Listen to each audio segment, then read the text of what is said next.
Hi, welcome to YoYo TV. పెద్ద హీరోల సినిమాలు అంటే తమన్, దేవిశ్రీ ప్రసాద్, అనిరుద్ వీళ్ళలో ఒకరు మ్యూజిక్ డైరెక్టర్గా ఫిక్స్ అవుతుంటారు. బడా హీరోల సినిమాలన్నీ ఈ ముగ్గురు చుట్టే తిరుగుతుంటాయి. తాజాగా ఈ లిస్టులో ఇంకొక మ్యూజిక్ డైరెక్టర్ చేరిపోయారు.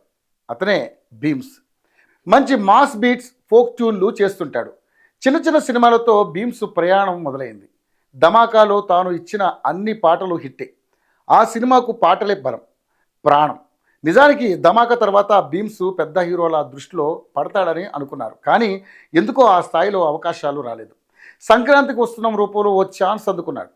ఈ సినిమా కోసం కూడా బీమ్స్ బాగా శ్రమించాడు. ముఖ్యంగా గోదావరి గట్టుపైన పాట చాట్ బస్టర్ అయింది. ఈ పాట వినగానే జనంలోకి వెళ్ళిపోయింది. ప్రమోషన్లకు ఈ పాట బాగా ఉపయోగపడింది. నేపథ్య సంగీతం విషయంలోనూ బీమ్స్ తన మార్కు చూపించాడు. కొన్ని చోట్ల సన్నివేశానికి తగ్గట్టు బ్యాక్గ్రౌండ్ స్కోర్ అందించాడు. హాయ్ అనే పదానికి వెంకీ ఎబ్రివేషన్ చెప్పినప్పుడు వెనక వినిపించిన స్కోర్ సరదాగా ఉంది. ఈ హిట్తో బీమ్స్ హైవే ఎక్కేశారని చెప్పాలి. పెద్ద హీరోలకు తాను మంచి ఆప్షన్ అనే విషయం నిరూపించుకున్నాడు. యాక్షన్ డ్రామాలకు బీమ్స్ ఏ స్థాయిలో బ్యాక్గ్రౌండ్ స్కోర్ అందిస్తాడో చూడాలి. ఎందుకంటే ఈ మధ్య ఎలివేషన్ సీన్లకు ఇచ్చే బ్యాక్గ్రౌండ్ స్కోర్ చాలా కీలకంగా మారింది.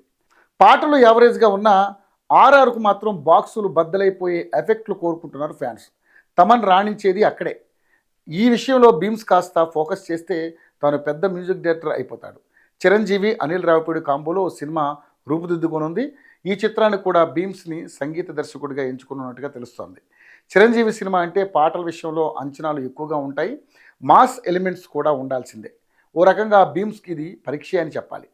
ఇక్కడ గనక బీమ్స్ పాస్ అయిపోతే గనక మళ్ళీ వెనక్కి తిరిగి చూసుకోవాల్సిన అవసరం లేదు.